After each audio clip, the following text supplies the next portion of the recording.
Queríamos, decía, en este Día de la Lealtad, conversar con alguien que admiramos, que es Pedro Saborido, y si las comunicaciones lo permiten, está del otro lado del teléfono. Antes estaba en el subte, ese era el problema. Bueno, pero estás acá, Pedro, te agradecemos. No era un problema, estaba en el subte, eso, una condición para la comunicación era esa. Claro. Pero ahora ya no. Bien.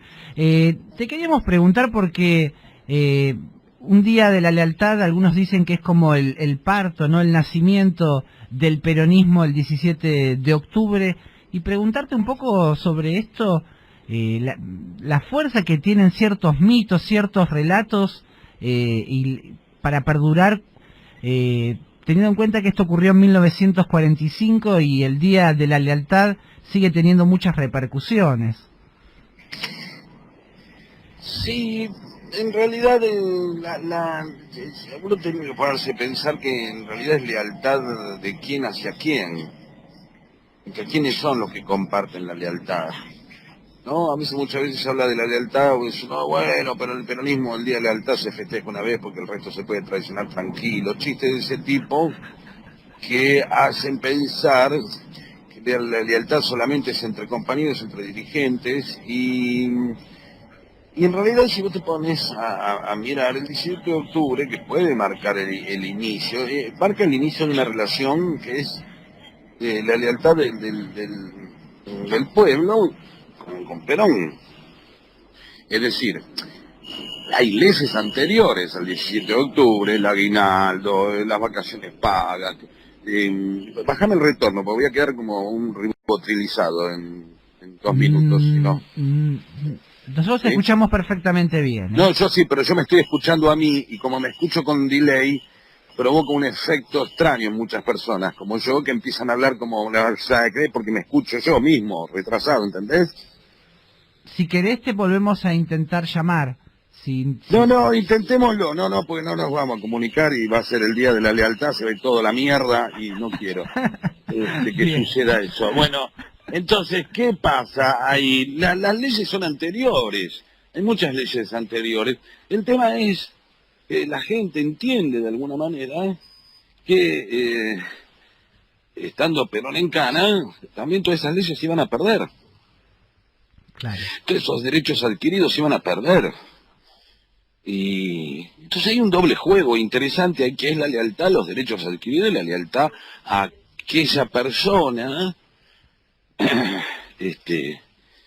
porque Perón renuncia y en realidad renuncia y bueno, se va, qué sé yo, dice, bueno, antes de renunciar quiero hacer un discurso en cadena. Hace el discurso y ahí eleva la temperatura y ahí es donde lo meten en cana, ¿de acuerdo? Sí. El tipo antes renuncia y dice, bueno, ya está, este tipo. Y ahí cuando sale la gente hay una pueblada, algo que era inesperado, y por inesperado, y por el tamaño que tiene, presiona a mucha gente de estar bien, a que haya elecciones. Si ustedes buscan el relato del 17 de octubre por Perón, es muy interesante cómo se van resumiendo los acontecimientos. Y ahí aparece eso que es la lealtad entre el líder, o entre Perón, entre el gobernante y su pueblo. Esa es la lealtad que se está hablando. Es decir, el pueblo fue leal y fue, en el momento en que el tipo estaba en desgracia, cae en cana, va en su ayuda, digamos, va a reclamar que ese tipo, y va a reclamar también por esos derechos que había adquirido y que no quiere perder. ¿Sí? Claro. Ahí aparece la lealtad. Claro. Después empiezan, pero estas tradiciones son manejos y cosas clásicas del enfrentamiento de la política que implican y cosas como la palabra traición que tienen diferentes, que es un juego político y que es una traición, y hay unos límites ahí que muchas veces es difícil de distinguir, ¿no? La puñalada trapera, que termina alguien en cana, y cosas diferentes a, bueno, termina siendo esta otra cosa, qué es eso. No es fácil. No es fácil. Las disputas de poder precisamente implican este tipo de cosas, ¿no? Claro, algunos se preguntan este 17 de octubre, por ejemplo, cómo lo va a vivir Miguel Ángel Pichetto, ¿no? Y qué sé yo, por ahí pensando que el año que viene lo vive de nuevo adentro del peronismo. Claro, ¿Por qué no? claro, Creo que uno también tendría que tener en cuenta este tipo de cosas, esta plasticidad que se da, y reflexionar muchos del sectores del peronismo más ligados al kirchnerismo, al cristinismo, a esas variables que pensaban de Alberto Fernández hace 2 años, o claro, de Massa, o claro. de Randazzo, y así vamos a seguir. Entonces, hay que... No, en política siempre es bueno hablar y decir cosas de las que se pueden volver, Bien, por las bien, dudas. Exactamente. bien. ¿Y vos cómo vivís este proceso de unidad que se tejió en el Frente de Todos? Bueno, con mucha alegría y también eh, con mucha precaución respecto al... La unidad no es nada más el momento en que se da, sino es el momento en cómo se mantiene, ¿no? Claro, Y más en el ejercicio del poder. Es decir, bueno, no digo que no haya diferencias, pero que esas diferencias encuentran un ámbito de contención de la combustión que pueden generar. ¿Sí? Puede decir, una explosión es algo malo por ahí. Ahora, de un motor a explosión se trata precisamente de eso, de una explosión controlada dentro de un cilindro que hace mover un motor, ¿de acuerdo? sí, Bueno, y eso, o sea, va a haber diferencias seguramente, pero el tema es que estén controladas, que sean parte que estén dentro de un lugar, que no terminen dañando y haciendo volar todo por el aire. Es decir, no tener una pelea en la cabina del avión, bien, ¿sí? bien, Y eso, digo, no hay que ser negadores. Una cosa es estar en la oposición, otra cosa es estar en campaña y otra cosa es estar en el gobierno. E implica cosas distintas a todos. ¿Sí? Después de 4 años, donde vos sabés claro que tenés un adversario único y que todos putean, de pronto cuando no esté ese foco de atención, se va a provocar un vacío que va a hacer que haya que reflexionar y pensar muy bien cada uno de los movimientos y las palabras a decir, ¿sí? bien, Para que no empiecen los fuegos amigos. claro, claro, claro, Entonces tanto hay que recordar, che, de dónde veníamos, mirá, casi nos íbamos a la vez y ganaba Macri. Todavía no ganamos, no ganó el peronismo, faltan ahí, hay que ver, esperemos que no aparezca ningún cine negro, ninguna macana de último momento, que todo sea en paz y tranquilidad, y bueno, y después, en forma responsable, que no sabemos, sensata, ahí está, tenemos que apelar a la sensatez, que es hacer seguidismo, no hacer crítica, ¿no? Y eso es lo difícil, de cómo se desarrolla esto en paz y con sensatez, ¿sí? Cosa que siendo opositor es más fácil, putearse y listo, ¿no? ¿Me explico? está clarísimo, sí, tal Sí, sobre cual, todo después de 4 años va a quedar con una pulsión fantasma, ¿eh? Te va a quedar una cosa ahí que no sabes qué hacer. claro, ¿Viste? claro. Y esto que nos estás diciendo, bueno, te quería preguntar en particular sobre este peronismo que lo planteas muy claro, y también está el otro mito que se construyó, que es el del antiperonismo, el odio hacia, digo, el parquet, el uso del parquet para hacer asado, el aluvión zoológico de aquel 17 de octubre, ciertas cosas que todavía se siguen escuchando casi igual, con pequeñas modificaciones. Sí, sí, pero me parece que eso es parte del asunto del peronismo que genera, como cualquier identidad, su propio espejo, ¿no? Este, sobre todo por la novedad es la que trae arriba de la mesa los objetos con los que luego uno por odio y el otro por amor van a satisfacer sus ansias de, de ser usufructuados, ¿no? Está Evita, y Evita está para satisfacer el amor, pero también el odio de otros. Y lo mismo Perón, y lo mismo el peronismo, y lo mismo la casa del Parqué.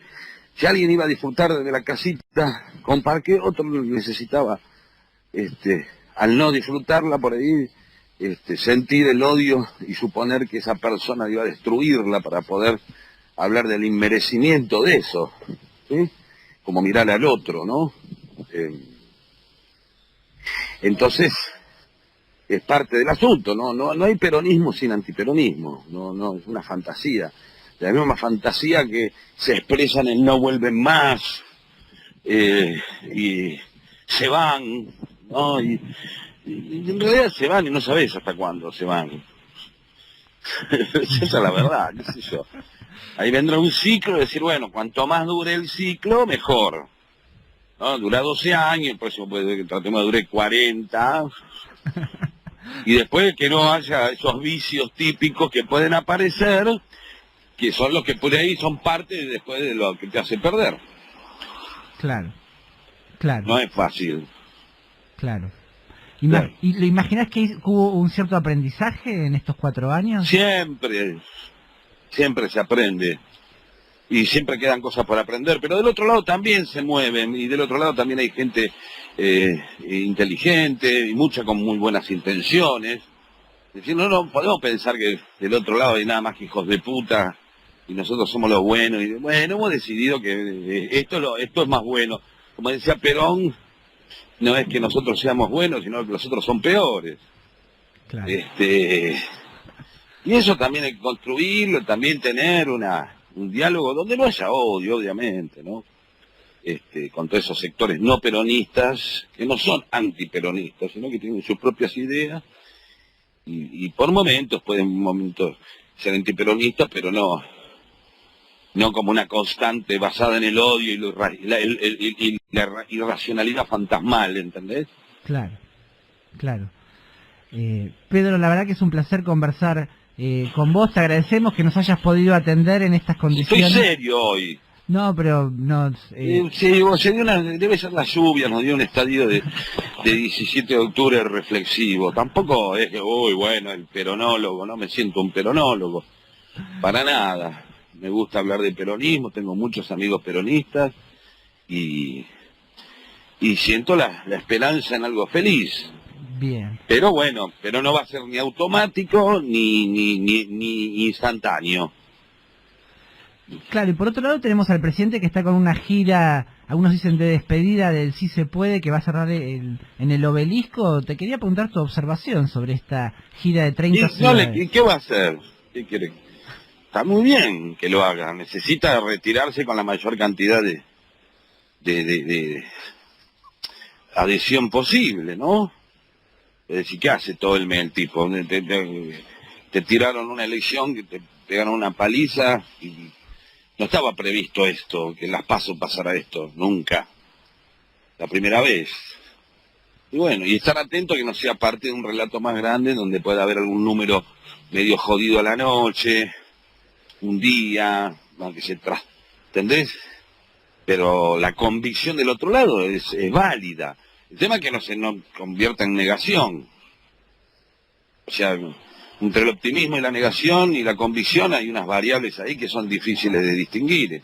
Entonces, si hay una derrota, la acepten y no la nieguen en base a un montón de fantasías que están generando e instalando, ¿no? La fiscalización, las escuelas kirchneristas, cualquier cosa que se vuelven como el parqué, ¿entendés?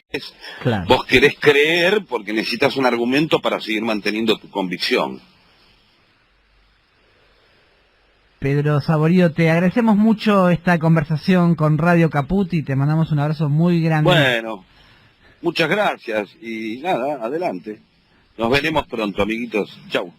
Chao, un abrazo grande para vos. Un placer conversar.